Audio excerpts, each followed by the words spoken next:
Voilà, merci Monsieur le Président. Après ces diatribes grotesques de l'extrême droite, et je tiens à réaffirmer notre amitié, notre soutien à Jean-Pierre Masseret, je tiens à le dire, revenons à des débats sérieux et de fond. Alors sur ce compte administratif... Monsieur Zimmermann, s'il vous plaît. Monsieur Zimmermann, nous vous avons écouté malheureusement. C'était consternant. Alors j'en viens maintenant au compte administratif. Alors ce compte administratif, c'est vrai, il faut avoir une vision contrastée sur son exécution. Bien sûr, Marc Sébéran, c'est un peu son rôle, a une vision complètement onirique, tout va bien. Madame la Marquise, la réalité est un peu plus complexe. Parce que s'il est vrai que le taux d'exécution s'est amélioré, s'il est vrai que les recettes ont progressé, il faut également dire d'où ça vient.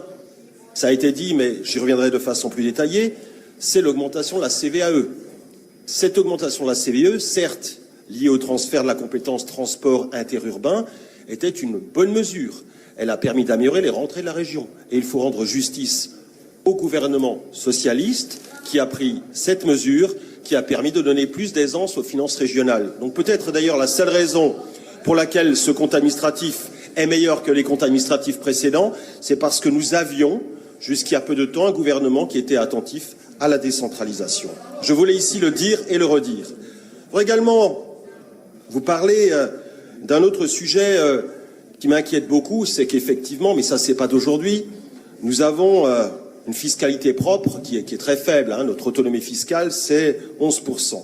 C'est vrai qu'on peut y raccrocher les 51% de fiscalité sans taux, et en particulier la CVAE, dont le taux est fixé au niveau national. Mais où allons-nous? Parce que ce compte administratif peut passer pour comptablement satisfaisant, mais il y a quand même de fortes inquiétudes. Bien sûr, nous ne sommes pas concernés par la réforme de la taxe d'habitation. Nous serons concernés en 2018, en revanche, par la fraction de la TVA, qui est intéressant parce que c'est une ressource dynamique. Eh bien moi, on en parlera tout à l'heure, je suis, à partir de ce compte administratif, inquiet pour l'avenir, parce que je vois bien qu'il y a un processus de recentralisation extrêmement fort qui est engagé. On voit bien qu'aujourd'hui, au niveau de l'État national, on a tendance non plus à considérer les collectivités territoriales comme des assemblées politiques, et nous sommes une assemblée politique, mais comme des services déconcentrés de l'État qu'il faut mettre sous tutelle.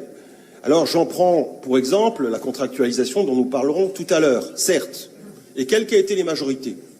J'ai critiqué avec les socialistes la réforme de la taxe professionnelle qui nous a privés d'une ressource qui était utile. J'ai critiqué y compris la baisse des dotations qui a été faite de façon indifférenciée. Oui, ce n'est pas parce qu'on est solidaire avec un pouvoir national qu'on ne peut pas non plus critiquer des mesures avec lesquelles on n'est pas en phase, je l'ai dit. Mais alors là, trop, c'est trop. C'est-à-dire qu'on en parlera tout à l'heure, la question de la contractualisation, c'est pas une question technique. L'idée, c'est pas de regarder le détail des choses, c'est de se dire est-ce que nous sommes attachés à la décentralisation ou est-ce que nous revenons à la tutelle d'avant 1982 ? Est-ce que nous sommes une assemblée politique qui est maîtresse de ses choix et de son destin, ou est-ce que nous sommes des comptables locaux qui allons soumettre au préfet des normes d'évolution des dépenses de fonctionnement, sans regarder les recettes, sans regarder le périmètre de la dépense? Je regrette, mais cette contractualisation, c'est une véritable prime à la débudgétisation. Alors, pour s'en sortir, il faudrait créer des sociétés publiques locales, il faudrait débudgétiser des dépenses. Moi, je trouve ça extrêmement choquant. Encore une fois, on en parlera tout à l'heure.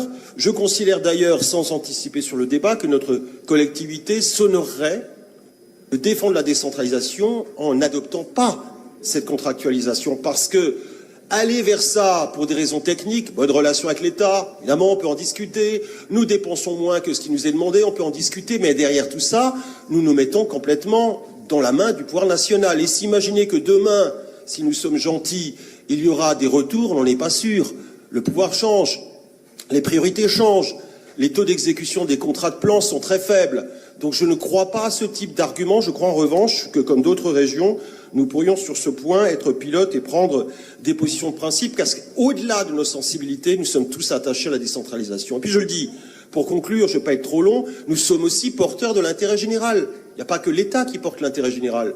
Toutes les politiques publiques, elles sont coproduites par l'État et par les collectivités territoriales, dont la région. Alors considérer qu'il y aurait d'un côté l'État qui donnerait des leçons de gestion, alors qu'il continue à accroître sa dépense publique, Et de l'autre côté, nous qui serions des mauvais gestionnaires alors que les collectivités ont contribué au redressement, certes limité, des finances de la France, ça ne va pas du tout.